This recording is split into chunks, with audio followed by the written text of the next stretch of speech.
જય શ્રી કૃષ્ણ. યમુના નદીની અંદર કાળિયો નાગ શા માટે રહે છે એની આજે વાત કરીશું. એક વખત બે બહેનો બેઠા હતા અને ત્યાંથી અશ્વમેઘનો અશ્વ ત્યાંથી નીકળ્યો. તો એક બેને એમ કહ્યું કે અશ્વમેઘનો આ અશ્વ છે એ આખું સફેદ છે. જ્યારે બીજી બેને એમ કહ્યું કે ના, એનું પૂંછડું છે એ કાળું છે.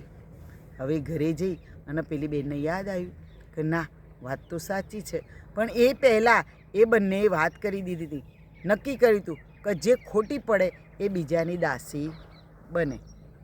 હવે પેલી મોટી બેનને ઘરે જઈને યાદ આવ્યું કે ના, વાત તો સાચી છે કે અશ્વમેઘનો આખો અશ્વ સફેદ જ હતો.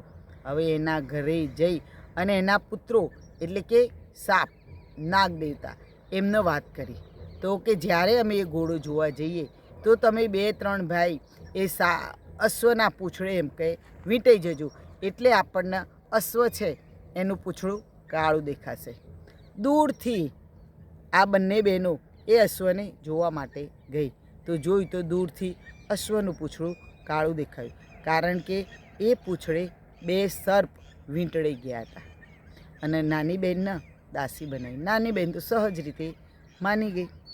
ઘણા વર્ષો વીતી ગયા પછી આ વાત ગરુડજીને ખબર પડી કે મારી માને આ રીતે છેતરપિંડી કરી અને એમને દાસી બનાવવામાં આવ્યા છે. તો એમને પૃથ્વી ઉપર જેટલા સર્પ હતા એ બધા સર્પને મારી નાખવાનો નિર્ણય લીધો. હવે એ નિર્ણયની અંદર ઘણું બધું નુકસાન પણ હતું. તો ઘણા બધાએ એમને ગરુડજીને આજીજી કરી કે ગરુડજી, તમે જે આ કરી રહ્યા છો એ ખોટું છે, તમે આવું કરશો નહીં. તો એ બધાની વાત એમને માની અને એક વાત નક્કી થઈ કે મારી જોડે દરરોજ એક સર્પ આવે અને એનો હું ખોરાક તરીકે ઉપયોગ કરું.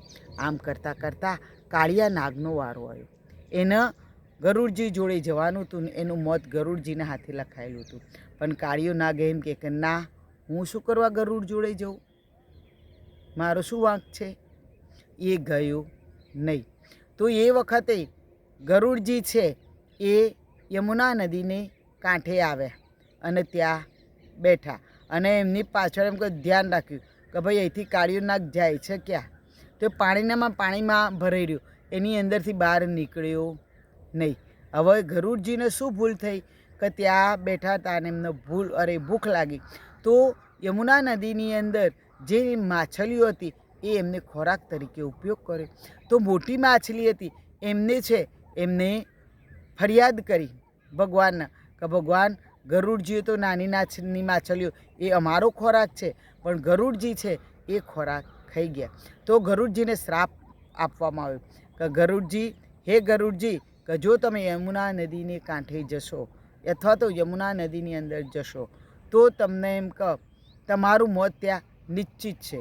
ત્યાંથી એ ગરુડજી છે એ યમુના નદીની અંદર જઈ શક્યા નહીં અને કાળિયો નાગ છે એ પોતાનો જીવ બચાવવા ત્યાં યમુના નદીની અંદર રહી ગયું. આ રીતે પોતાનું રક્ષણ એના યમુના નદીની અંદર જ મળી ગયું. જય શ્રી કૃષ્ણ.